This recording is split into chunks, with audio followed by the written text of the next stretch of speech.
In today's video, I'm going to teach you how to embed draw.io in Confluence. To get started, open the Confluence page where you want your draw.io diagram to appear and make sure that page is in edit mode. This is important because the embed option is only available while you're actively editing the page.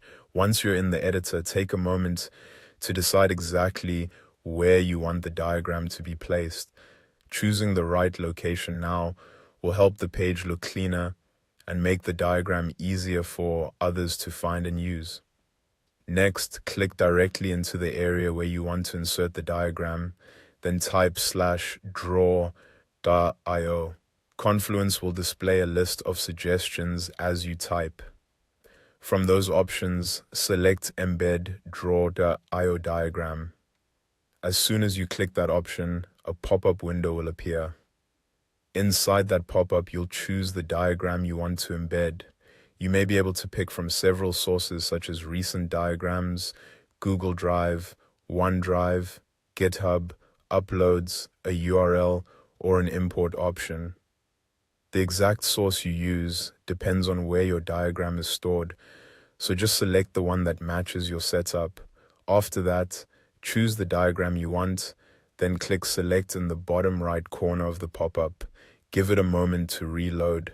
That short wait is normal, so don't worry if it takes a few seconds. Once the pop-up reloads, you can adjust the viewer settings from the panel on the left.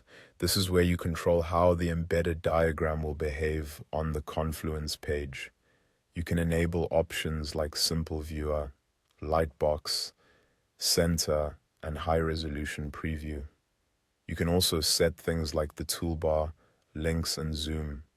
Depending on your needs, you can select multiple settings here. For example, centering the diagram can make the layout look more polished, while high-resolution preview can help keep text and shapes clear for viewers. After you've finished configuring those settings, click Insert in the bottom right corner. The pop-up will close and the Draw.io embed will be added to your Confluence page.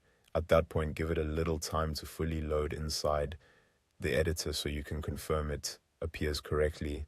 And that's it. Your Draw.io diagram is now embedded in Confluence and ready to be included as part of your page content.